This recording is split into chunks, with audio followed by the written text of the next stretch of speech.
Speaking the truth, no one else has the guts to say. The Charlie Kirk Show. All right, welcome back to the Charlie Kirk Show. Blake, find a good email for us in just a second. But our team is reminding me, it says, maybe explain that the proceeds of the Freedom Tea go directly to keep the Charlie Kirk Show going. That is true. So a lot of people either want to help Turning Point or they want to help the show. They are, different sort of entities. We all work in concert, I think it's fair to say. But I guess that is a point of clarification that is worth making. So, yes, Blake, do you have an email? What I have is a lot of emails asking if we replace the set in Charlie's chair. And the answer is no. Oh. We are at the RAB studio in Washington, D.C. yes. because Charlie is getting the Presidential Medal of Freedom tomorrow. Yes. So we'll be here for a few days. Well, but yeah. Rest assured, the chair is fine. The studio is fine. Yeah, no. Nothing has been harmed. Nothing has been harmed. Fair enough. Any other emails? Here we go. Let's see here. I just keep getting asked by people where I got my shirt from, and it's terrible. We got another list. Yeah, I got a list. We got AOC, Rashida Tlaib. Oh, Thomas Massey. They're mad at the Oh, my master. goodness. Thomas Massey is number 3. That's how it is. Jasmine Crockett, Ilhan Omar. Yes, I love it. All right. Welcome to Back National Radio in 4 seconds. Don't go anywhere.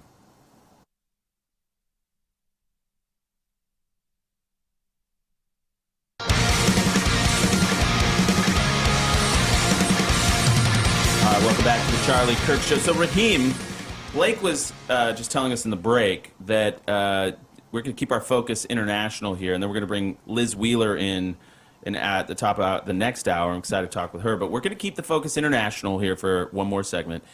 And apparently reform is surging, and according to polling, if an election happened today, how many seats you say? It would be, if the current poll estimates that if it was held today, Reform would get 388 seats, which would be a gigantic majority. Wow. I mean, that is the rapid acceleration and adoption of Reform within the UK is stunning. I don't know how far back in the UK history you would need to go to find something It's actually never happened. Wow. Yeah, this is quite new. I mean, you had fissures of the Whig Party and things like that, and the Labour Party is a relatively new invention for how old the country is. Mm-hmm. But actually, something like this, where if people don't know what reform is, people know me for a lot of things. Nowadays, it's Butterworth's, right, on the Hill, editor of Breitbart London National Post. But one of the things I did in life was I served as Chief of Staff to Nigel Farage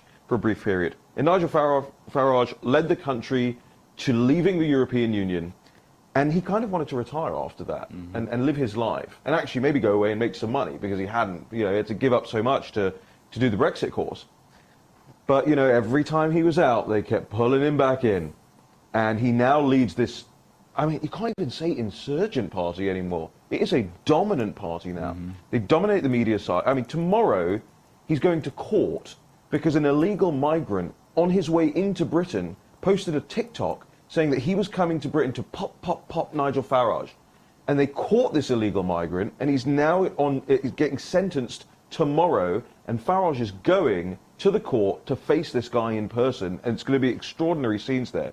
But look, wow. We could be very excited about the fact that the Reform Party may well win 350, 400 seats, but they're not quite staffed up enough yet to actually hit the ground running. I don't want it to be a situation like the first Trump term. Mm-hmm. We're actually getting blocked and rolled by a lot of the deep state and the establishment and all of that. They have to pack the House of Lords. They have to have at least 5,000 people they can deploy across government departments. So, the next election isn't supposed to be until 2029, so we have to be a little bit patient. It's a marathon, not a sprint.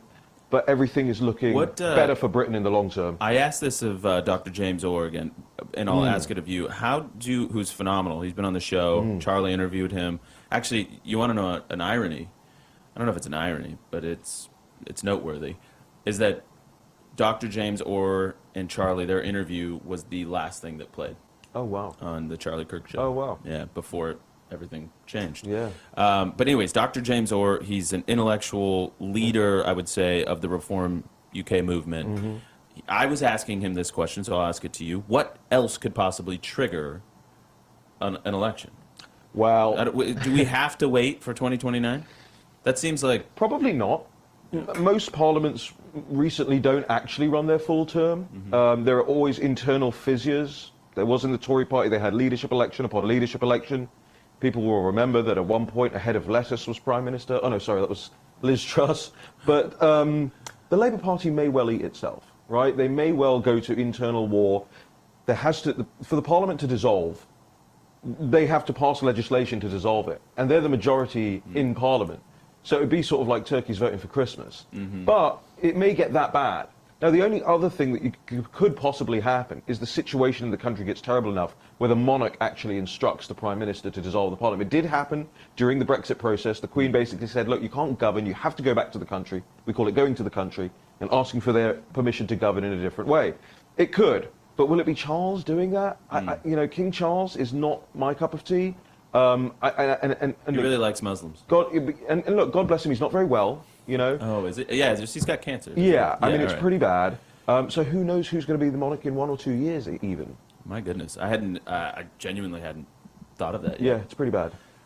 So it would be his son. Yeah, it'll be Prince William. Yeah, Prince William. Yeah. If that happens, you know, that would. I mean, go ahead, Blake. I was just thinking, it's really remarkable, you know. So in that poll that shows Reform getting a big majority, it shows the Conservative Party down in 6th place. And that would be, the British Conservative Party is the most successful political party in world history, basically. They've been running England most of the time for 300 years, basically. And they basically blew it up because they decided to stake everything on infinite immigration and globalism when their own voters didn't want it. And they could have just stopped it at any time and been fine, but... Like, you know what I call it?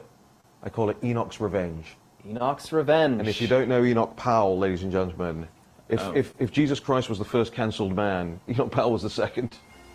People are going to learn a lot more about him in the years to come, I think. Well, listen, we are going to take a quick break here. We're going to keep Raheem if he'll have us, and we got Liz Wheeler joining us. Don't go anywhere. People are out.